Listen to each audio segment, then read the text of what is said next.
Hey, what's going on, guys? GoMegaGainZ here. As many of you probably already know, there are two major ways to represent a chessboard, the internal chessboard within the chess engine when you're writing one. So the first one is so-called Mailbox or array-based board representation, where the entire board is represented as a one-dimensional array, just for speed basically, instead of two-dimensional one, let's say. And on the other hand, the most popular de facto world standard board representation is known as bitboards, where every single piece, where we have actually the number of so-called bitboards as the number of piece types, like for white pawns, black pawns, white knights, black knights, white rooks, black rooks, white bishops, black bishops, white kings, black kings, white queens and black queens respectively. And to represent a single bitboard, an unsigned 64-bit long integer is used, and those kind of squares occupied by a certain piece are marked as positive bits, like 1, and the rest are zeros. So I made a 95 video tutorial series on how to make a bitboard chess engine in C. Also have a tutorial series on how to make an array-based one. And generally, for quite a bit long period of time, the Mailbox, the array-based mode generators, has been treated to be kind of like the legacy, the outdated stuff, and all this just because they were considered to be slower compared to bitboards. But the recent research by an absolutely amazing and extremely experienced chess programmer, Gerd Muller, who has been doing chess programming for more than 30 years at the moment. So his latest research covered in the topic in the talkchess.com thread called Mailbox Trials, actually shows that the current it actually shows that even with a mailbox or array-based approach, you can actually achieve the same speed as with the bitboards. Even within the chess programming Wikipedia recently, this sort of a topic has been covered and has been added basically. So just let me quickly yeah, here it is. So this latest thread has been added here, and here speed. So for basic tasks such as generating, making and making moves, a pure mailbox may be slower than bitboards. However, when combining it with other messages such as piece lists and optimize the code, it could be as fast as bitboards. And here we have the exact thread actually explaining how exactly and why, how exactly this works and why this is so. So here we have a link to the actual thread, which is incredibly technical, quite pretty complicated to understand, but really exciting to read, to say at least. So if you're interested, feel free to read this one. And again, like first I wanted to make a single video, but then I decided to split this into kind of two parts, because in order to fully understand what this current recent thread on Mailbox Trials by Gerd Muller is all about, it's really nice and it's really important to be aware of his very famous QPerft, which stands for Quick Perft, which is the super fast performance test, the array-based mode generator, which runs the performance test, also known as Perft, in kind of two modes. So you can use just a pure bulk counting, which is yet another optimization technique for speed, and also it may be using a hash table for the Perft purposes, which is also a very fantastic idea, to say at least. Yeah, by the way, that's the same thing that is available in Stockfish, believe it or not.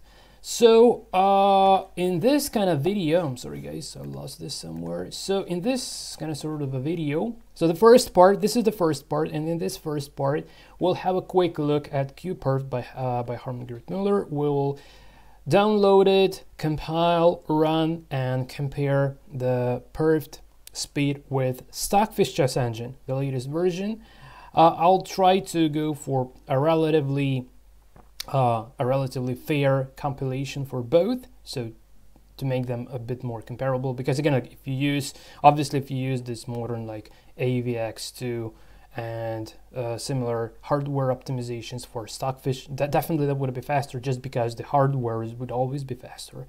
Like hardware implementation would always be faster compared to the software one. But it would just, if it's the matter of the pure logic behind how to generate the modes, that still might be more or less fair. Okay guys, so this is the topic of the first part. We'll start just right in the moment, and in the next video we'll go for downloading and testing this actual Mailbox trial. So stay tuned and we begin. So here is the link to the source code of the QPerft by Muller. So I can simply copy all of this code, and then here I can create a new let's call it QPerft, a new file, qperft.c, and I simply paste the code in. And now all I need is to open the terminal in the current working directory. I'm using the GCC compiler, so I can say GCC.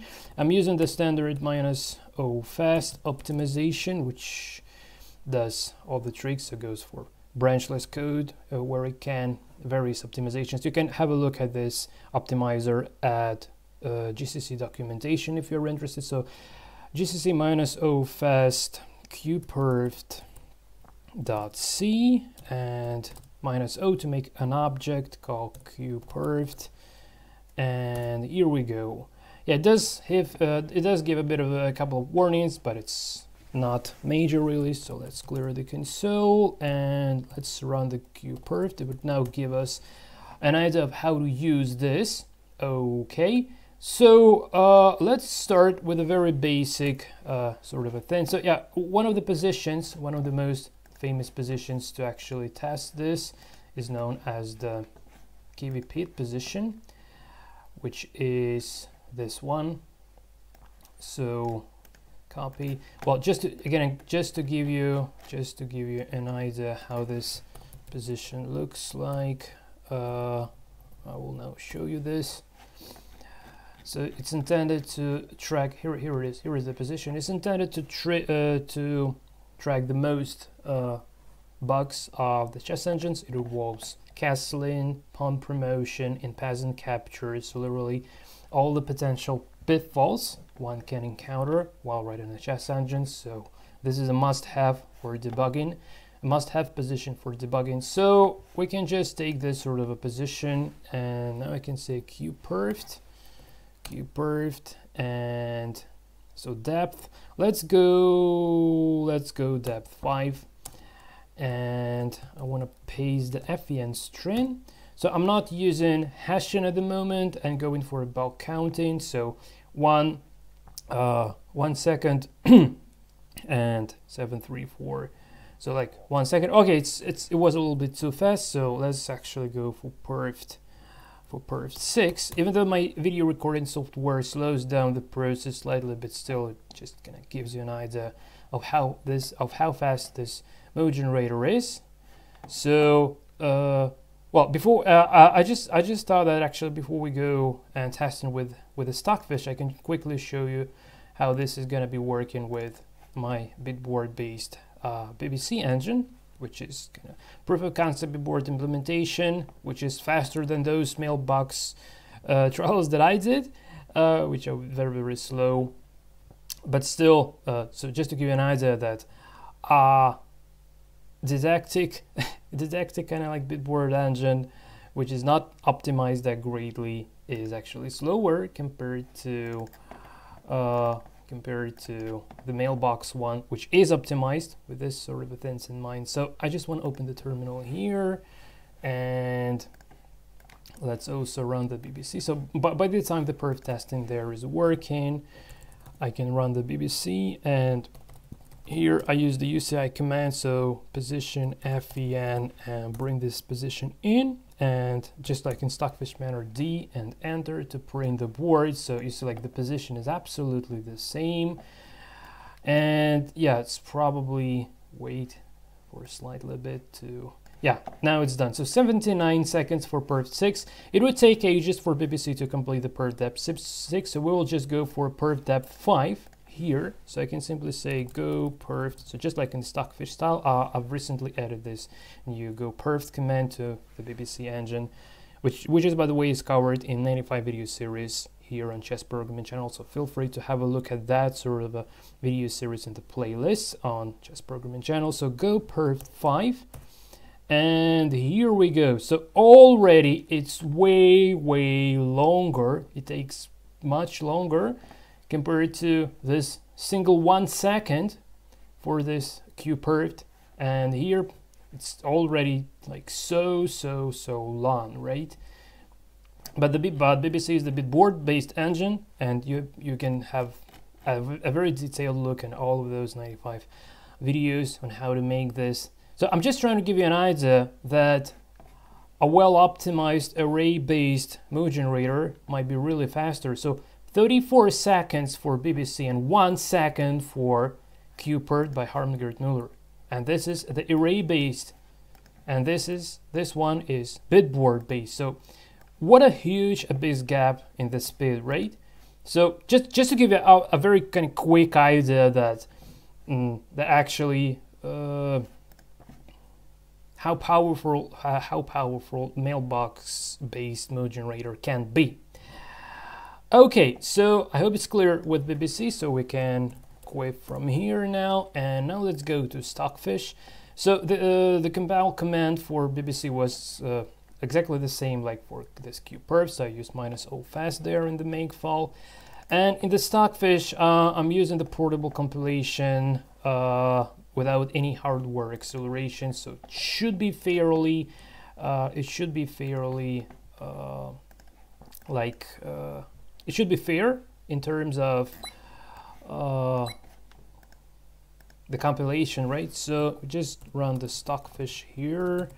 So this is the latest development version of git clone from GitHub. So the same thing, we can say position FEN and bring the FEN in, have a look at the internal board. So here is the board being initialized. And now, just to give you an idea how to run, well, you could say simply like go Perft and 5, and it's much faster than BBC, right? But you don't see how long did it actually take. So in order to see how long does it take Stockfish to pass this position at the depth of 5, here is the trick. So once I've made a video on Fairy Stockfish, Stockfish and Fairy Stockfish the same bench for performance testing. So here is the command. We can use this bench, and then the number of megabytes for hash table, the number of threads, the depth, specify the current position to run the bench for, and the command we actually want. So I'll be using this format just to give you an idea what all this stuff means. So 1 megabyte transposition table, 1 thread, depth 4. Okay, so now let's do the following thing. So here I can say bench and 0 megabytes transposition table, because we don't use transposition table for QPerft currently. So just to make it absolutely fair here. And now let's go for depth 5. I want the current position initialized, literally this one for bench, and I want to go for Perft mode. So it's like the same stuff, but now we can already see the time being spent. So here, like, let's say 2.5 seconds. So it's kind of like, and here we have like 1 and 7. So I would say twice slower apparently, more or less just like that. And again, like obviously this bitboard implementation, like the optimized Stockfish, the world's first, the best practices ever being used there. So world's best bitboard engine is way more optimized compared to my BBC, which serves the didactic purposes. And again, the idea is that the more didactic code you write, the more things you need to sacrifice in terms of performance. So it's always the trade-off. And my goal as a developer is to make the code as clear as possible for didactic purposes, because if you have a look at the source code of, say, Stockfish or this QPerft, it's not really that trivial to understand what's going on there if you're a total beginner. And my content, again, like, it's more like for total beginners in chess programming, just to give the very basics of the subject. Okay, guys, so anyway, still we have this kind of 2 times slower depth 5 results compared to this one. I could have run Stockfish for depth 6. I actually already did this. This takes like 100 seconds, so it's more than a minute. It's like almost like slightly more than a minute and a half, right? I'm not going to be doing this now because it's just not really that kind of like necessarily needed. Well, actually, well, let's go for this. And by the time it would be running, I can actually quickly walk through the ideas being involved in the QPerft, and I think there we can end up this video, and then in the next one we'll go for even more intriguing comparison. So and yeah, so one more little thing would be to use the hash table instead of bulk counting in QPerft and compare the results there as well. Okay, but first let's say 0 megabytes for transposition table, 1 thread, because QPerft uses 1 thread. Let's go depth 6, let's go for current position, and let's go for Perft, and here we go. So it just now starts counting the nodes, takes time, and by the time it's happening, we can actually go and have a look at the source code of this QPerft. So one of the core ideas behind the speed. So again, just to give you, well, let me just go to the mode generator part. So generate. I'm sorry. Generate mode generator. Yeah, right over in here. So the core idea is here. So pin task starting from possible pinners in enemy slider list. If aiming at a king, first piece of us is in between. Park this piece on pin stack for rest of mode generation after generating its moves along the pin line. So how to understand this kind of rocket science in simple words? So here is the idea. So why the mailbox or array-based mode generators has been treated to be slower compared to bitboard ones, right? Why is that so? All the matter, the major speed eater, I would say, so something that eats the entire speed. The major reason to drop the speed, to drop the performance, is answer is the legality check-in. Literally, to answer the question, has the king been exposed into a check after a certain move has been made on a board or not? So it's all the matter to answer a simple question: is the king in check now or not? And again, the most simple way to answer this sort of a question is the thing that has been shown by Richard Olbert in his legendary chess engine in C series. The function is called the square attack. I did the same in my numerous tutorials on chess programming as well. So the most easy way, the noob's way to do this is simply like take the square occupied by the king and then walk through all the offsets where like attacks for pieces. Like let's say you here, so here it might be a knight, here it might be a knight, like here it might be a knight, and here it might be a knight, and so on. So here might be pawns, here might be bishops, right? Here might be bishops as well. So here might be rooks, etc. So we need to check if the king, like so the king starts being treated as a so-called super piece, and we kind of like generating attacks for this super piece. And if we do encounter a piece of a certain type while generating this kind of superset attacks for a piece, for an imaginary piece, we actually don't have that, but it's like an imaginary piece. So we do encounter a certain while generating moves for rooks. If we do encounter a rook, that means that this kind of square occupied by the king is actually attacked by the rook, or if in case for bishops or like queens or knights or whatever piece. So we know, so if we do hit that sort of a piece, that means that it's actually occupied, this kind of square occupied by the king is actually attacked by that sort of a piece.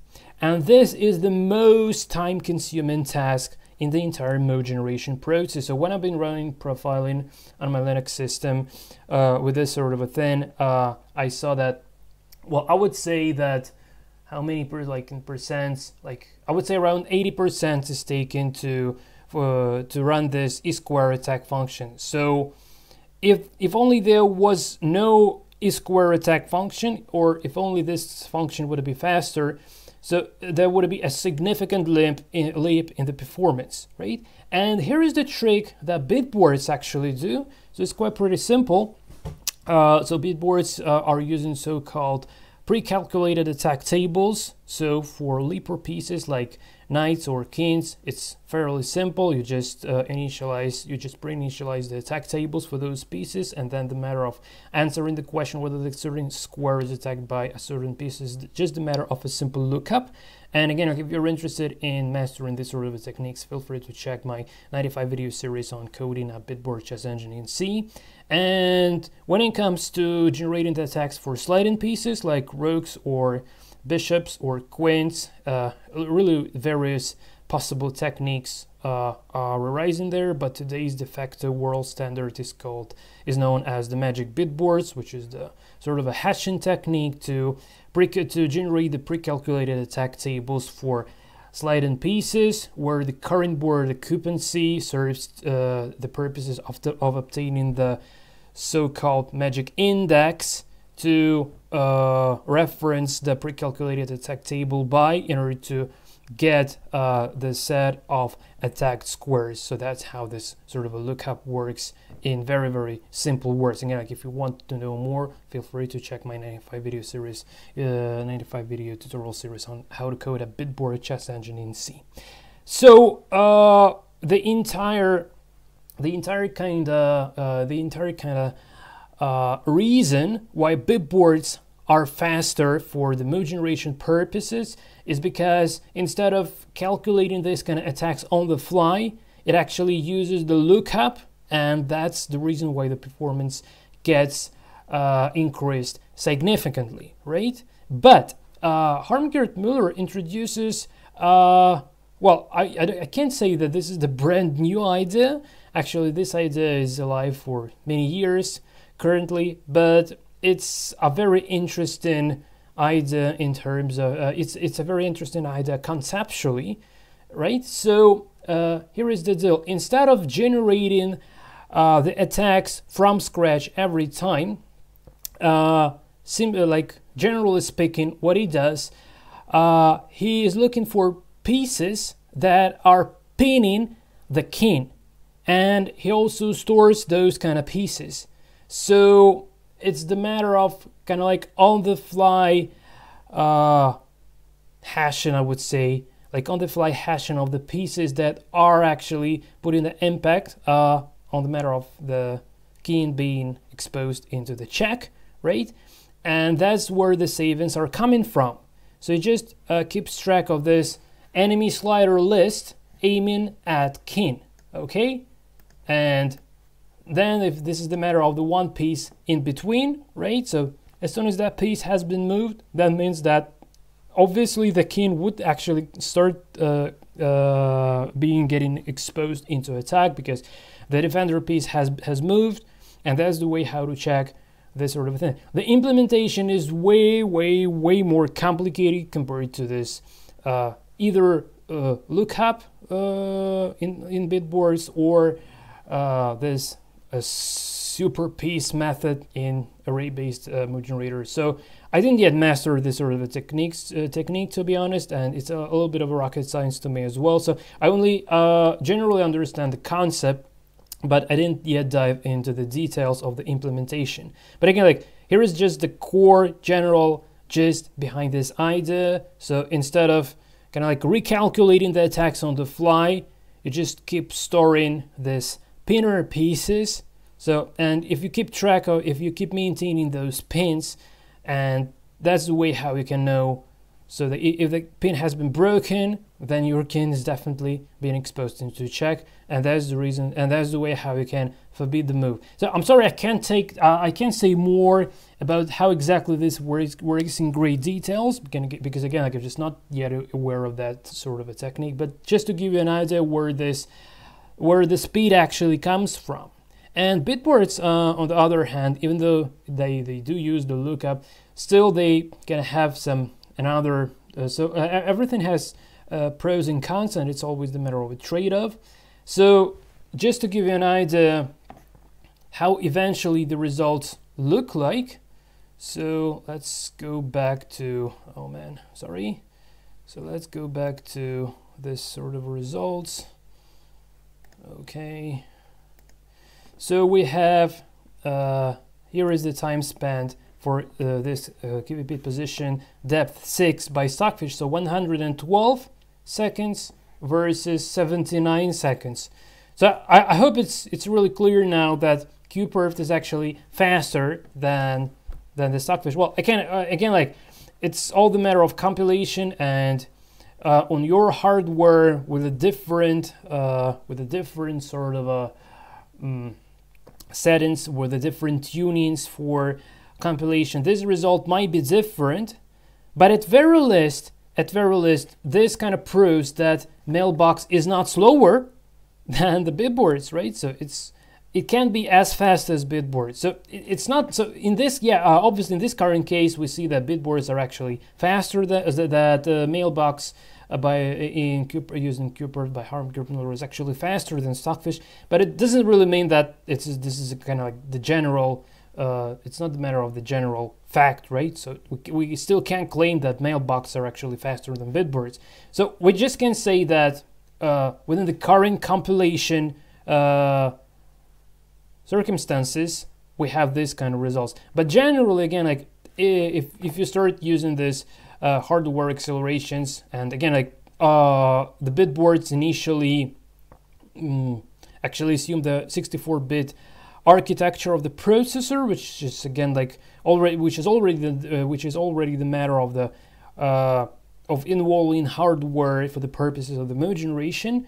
So obviously the major techniques used for bitboards, like population count, finding the least or most significant bit to retrieve return the index, which is literally the matter of how to say figure out the certain square being associated with a certain kind of piece. So obviously bitboards actually do aim the hardware implementation. It's more like relies on the hardware implementation, and that's the reason why if you go to the Stockfish website and have a look at the list of the binary executables available for downloading, definitely you will see that there are kind of lots of hardware architecture related certain executables that you can download depending on what kind of architecture you have. So, well, obviously this hardware stuff is unbeatable in terms of like the hardware stuff would always be faster and better. But if we just compare this from the bare software implementation, from the bare algorithm implementation, in this case we can state that array-based board representations, like Mailbox-based ones, and the bitboards are about equal in terms of performance. And this is exactly this, and this is exactly the thing that has been stated here in the main article on Mailbox at Chess Program Wikipedia in the section of speed. So, however, combining with other methods such as piece list and optimize the code, it could be as fast as bitboards.